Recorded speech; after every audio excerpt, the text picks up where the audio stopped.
All right, y'all. I'm gonna rank, I guess, how sad these deaths are. This Denara's death. I mean, by this time in the show, it was off the rails, bro. And so much was just happening so quick, and it was a lot more confusing than sad, because she was doing some wild stuff, or she had already done some wild stuff by this time. So I'm gonna say six.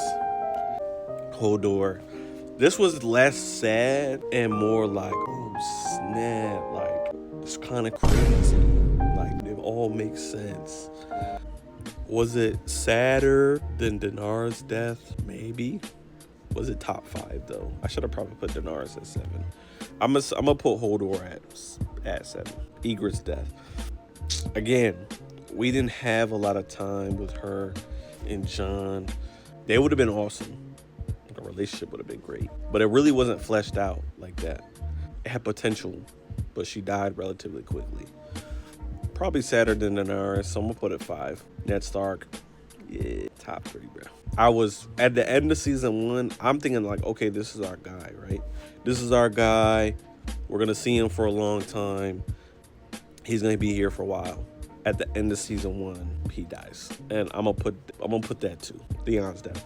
Now, I think Theon's death was like a completion to his story, right? The betrayal he committed, just him going through the whole process, Reek, everything, and then him dying to protect the ones that he betrayed. I think that was like a proper death for him. So it really wasn't sad per se, but it was up there. But to see this list is kind of weird because it's like to make sure it was sad in like, was the death good? Was the death whatever? Should I put it 4? I don't know what's on this list though. I'm gonna go 4. Shireen's death. This was wild.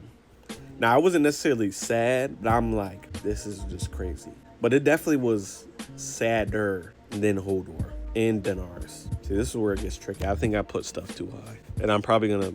But is it 3? I watched the show just so long ago now that I'm trying to recall on the deaths in the show. I'm gonna put 3. No, I'm gonna put 3. Red Wedding 1. Red Wedding's 1. It's 1. That's not even up for debate. Red Wedding's 1. Jorah's death, I mean, cool arc again, right? Being dishonorable, gaining his honor back. I mean, he died for a woman that fake loved him. So I wasn't really sad about this really at all. I'm putting that like 9. Missandre's death. Again, like at this part of the show, so much was going on. So much was going on that was so fast. And it was just kind of like, they just kind of just like killed her for like no reason, really. Like I get it, but I also was like, it was kind of just like really out of nowhere, where I was like, they just really killed her. And so I would probably have this higher. I would have probably had this 5 and then slid the 3 down. But I'm gonna put this 8. Yeah, this is 10. This is 10. Him, the Kingslayer going back, and he had that didn't make no sense to me. Like again, he has one of the best arcs in the show, right? Going from, people not really understanding on how he even got the name Kingslayer, and him having to go again, right? Him being a knight was everything to him, and he was one of the best, right? Jaime Lannister was one of the best swordsmen in the show, right?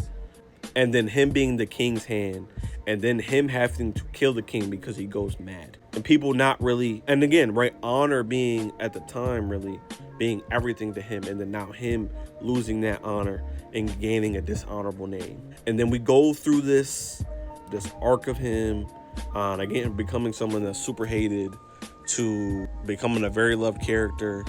Him in the relationship of him with him and Brienne of Tarth, like that should have ended there. And then they literally undo everything by making him go back and be with that woman that I don't even want to say her name, and be with that woman. So I was not sad. I'm like, bro, you're a fool. And they just undid the great character arc that we've seen, right? Him leaving her to go and stand hand in hand with the Starks, with Jon Snow, with Daenerys, with Brienne, standing there with them and fighting with them to defeat the White Walkers. just for everything to be undone at the end and for them to go back. So yeah, you're at 10. And so maybe I will turn my TikTok. I don't really have a space yet to talk my ideas and thoughts on TV, my TV shows and movies. I still haven't given my Game of Thrones review and thoughts and everything like that. But yeah, this is probably, I like this list. Red Wedding is easily one. I was appalled. Just my mind was blown. Ned Stark's death is easily two. I was like, bruh, season one? I thought that was gonna be our man's. I thought he was, again, every season they killed off every person I like. Season one, Ned Stark was my favorite. Boom, died. Then they kill off with the Red Wedding, everybody. And then obviously, like later on, I had, like John was one of my favorite characters, and they don't kill him off, thank God. But they tried. So I like this list. Red Wedding is definitely one. Ned Stark's definitely two. I think Shireen's death was a little sad. Yeah, I like this. Dion 4. This is a good list.